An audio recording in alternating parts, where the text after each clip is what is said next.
જો આપણે એમને ક્યાંક ને ક્યાંક જોડાયેલા રાખવું હોય ને બહુ જ જરૂરી છે કે સમાજની એકતા માટે પહેલા કુટુંબ એક હોય, ઘરમાં એકતા હોય, એકબીજાને ઓળખતા હોય, એકબીજાની પરખ હોય, ત્યારે ને ત્યારે સમાજ ટકી શકે. પણ આપણી તકલીફ એ છે કે આપણે અંદરથી તૂટતા જઈએ છીએ, તોડતા જઈએ છીએ, નાની નાની તિરાડો મારતા જઈએ છીએ અને પછી બહારની હવાઓ ઘરમાં સમાજમાં પ્રવેશે અને કડડ ભૂસ આખી બિલ્ડિંગ થઈ જાય. એક વખત લોખંડ અને સોના વચ્ચે વાતચીત ચાલતી હતી. સોનાએ લોખંડને કીધું કે એક વસ્તુ યાદ રાખ, ભઠ્ઠીમાં તુંય જાય છે, ભઠ્ઠીમાં હુંય જાઉં છું. બળે છે તુંય તે, બળે છે હુંય તે, હુંય સળગું છું, તુંય સળગે છે, તુંય પીગળે છે, હુંય પીગળું છું. મારા ઉપરે હથોડીના ઘા લાગે છે, તારા ઉપરે હથોડીના ઘા લાગે, તુંય ટીપાય છો ને હુંય ટીપાય છો. હું અવાજ કરું છું, તું કેવો લોખંડ અવાજ કરે છે, મોટા મોટા ચીસો નાખતો હોય. સોનામાંથી અવાજ આવે છે કોઈ દિવસ? ત્યારે લોખંડ એવું બોલે છે કે હા, તારામાંથી અવાજ નથી આવતો, તારામાંથી ચીસ નથી નાખતું, કારણ કે સોનાને લોખંડ મારે છે, મને તો મારા પોતાના મારે છે ને એટલે મારાથી ચીસ નીકળી જાય છે. હું એ લોખંડ નહીં, હથોડી એ લોખંડ. ચીસ એટલે નાખે છે મારા હોય મને માર્યો. આનાથી વધુ પીડા કોની હોય? આવા મુંજારા કોના હોય? સાહેબ, જ્યારે આપણા પોતાના આપણાથી દૂર થવા માંડે ને, લોખંડ ને સિમેન્ટ વચ્ચેની દોસ્તી તૂટી જાય ને, પછી અંદરથી ઘર તૂટે. બાકી બહારના ગમે એવા ઘર લાગે, બહારનું ગમે એવું વાતાવરણ આવે ને, ઘર તૂટે નહીં. અંદરની કોઈ વ્યક્તિ છૂટી જાય, તૂટી જાય ત્યારે. અહીંયા જ્યારે કથાઓ થતી હોય છે, આ બધા સંમેલનો થતા હોય છે, ત્યારે આપણા બધાની સ્થિતિ કેવી હોય છે?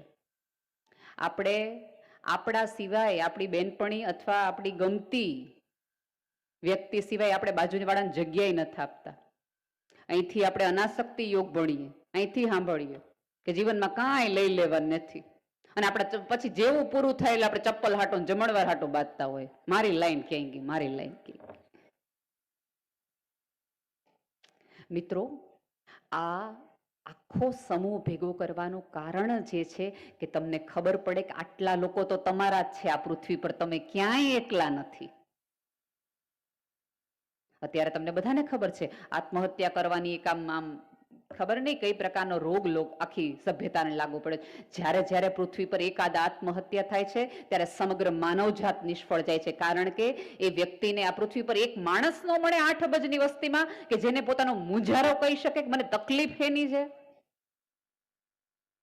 આ બધા સંમેલનો છે એ ક્યાંક આવી કેટલીય આત્મહત્યા બચાવવા માટેની પૂર્વ તૈયારી છે કે તમે બે ભાઈબંધ બનો, તમે બે ભાઈઓ બનો, તમે બે બેનપણીઓ બનો, બે દેરાણી જેઠાણી બનો, કે તને બેન પંખે લટકવાનો વિચાર આવે તો એક જણનો નંબર યાદ આવે કે હું આને ફોન કરીને હૈયું હળવું કરું ને તો કદાચ અહીં ફરવું ન પડે મારે માથે.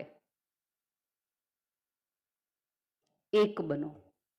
જ્યાં સુધી તમે એકબીજાના હૃદયમાં એકબીજાનું ઘર નહીં બનાવી શકો ને ત્યાં સુધી આ રામે રાજી નહીં થાય. કારણ કે અંતે ત્યાં આવ્યા પછી તમને એ પૂછશે કે મારા હતા એને તે હાંચવા, મારા બનાવેલા ને તું ન હાંચવી શકતો હોય તો તારામાંથી તે મને બનાવ્યો છે. આ સ્વરૂપ તો આપણે ઘડેલું છે. હમણાં જ મને ભાઈએ કીધું કે તમારો તો એવો સરસ મજાનો સમાજ છે અને સૌભાગ્ય વાળો સમાજ છે કે જેને રામલલ્લાની સ્થાપના થવા જઈ રહી છે અને આખો દેશ જ્યારે ઉજવણી કરવાનો છે એનો પ્રસાદ તમે મોકલવાના છો. મિત્રો, હું વધાવું છું આ વાતને,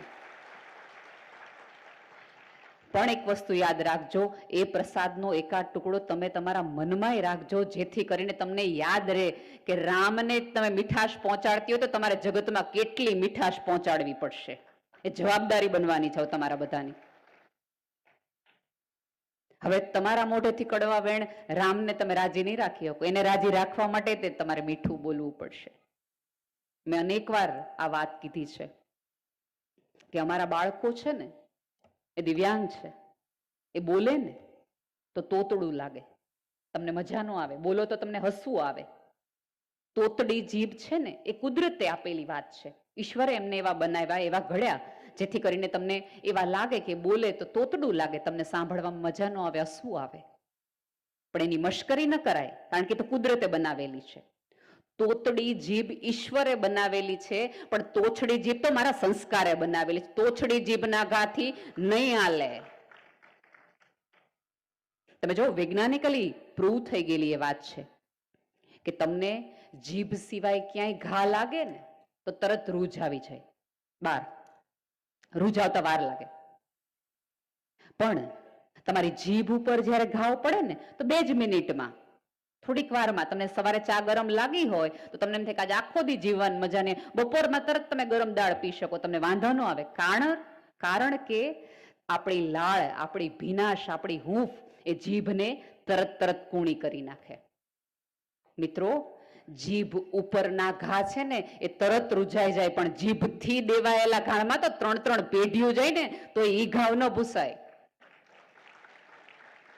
એ ઘા ભૂસાતા તો બહુ વાર લાગે. આખી મહાભારત રચાઈ જાય જીભના ઘાથી.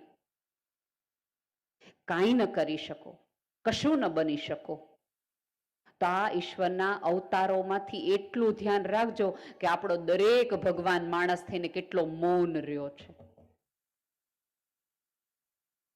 એને આપણને સમયે સમયે શીખવાડ્યું. મને તો એમ જ થાય કે આ ઈશ્વરે આટલા બધા અવતાર લેવા જ એટલા માટે પડ્યા હશે કે એને પહેલા અવતાર એમ હશે કે માણસ સુધરી જાય, નહીં વાંધો આવે, પછી બીજો લીધો, હજી નો સુધરો, ત્રીજો, ચોથો, પાંચમો, લીધા જ રાખ્યા. અને હવે ક્યાંક એને એવું છે. પણ હવે અવતાર લે તો આપણે તો બધા ભગવાનને પૂછીએ એમ છે. અને હવે તો આપણે કેવા છીએ, ભગવાને આપણે એક નથી રાખતા. ભગવાન આગળ આપણે કામે તે ન કરો જેવા કરાવીએ છીએ. ભગવાન કામ ન કરે તો આવતા દિવસે ભગવાન બદલી નાખીએ. અઠવાડિયું સોમવાર કર્યા, 8 વર્ષ, 8 મહિનાથી સોમવાર કર્યો, 9 મહિના, લાવો મંગળવાર કરી લે. તરત ભગવાન બીજા, જે ભગવાન કામ ન કરે એટલે ભગવાનનો ફોટો બદલાવ્યા રાખવાનો. એટલે નવી પેઢીને એમ થાય, તમે જો હું ને તમે હતા ને તો આપણા મંદિરોમાં 1-2 ભગવાન હતા, એટલે આપણે ક્લિયર હતા. આ આપણો ઈશ્વર, આ આપણો ઈષ્ટ, આને બધું કહી દો એટલે હરિના ચરણે, પછી ચિંતા કરવાની જરૂર નથી. આ પેઢી ઉપર આપણે ઉદાહરણ ના આપી શકે, કારણ કે મેં કીધું ભગવાન કામ ન કરે ભગવાન બદલાવી નાખવાનો. 1 ફોટો, 2 ફોટો, 3 ફોટો. એટલે જયારે નાનું બાળક ન ભેટલે એમ થાય કે આમાં કોને નમવાનું. એટલા માટે આપણા ધર્મોએ કુળની દેવી એક રાખી, કુળનો દેવતા એક રાખ્યો, જેથી કરીને શ્રદ્ધાના, સાહેબ કાંઈ ન કરી શકો તો કાંઈ નહીં, તમારી પેઢીને શ્રદ્ધાના સાચા ઠેકાણા તો આપો કે ઓઠીંગણ થઈને ક્યાંક મુંજારા કહી શકે, એને ખબર પડે.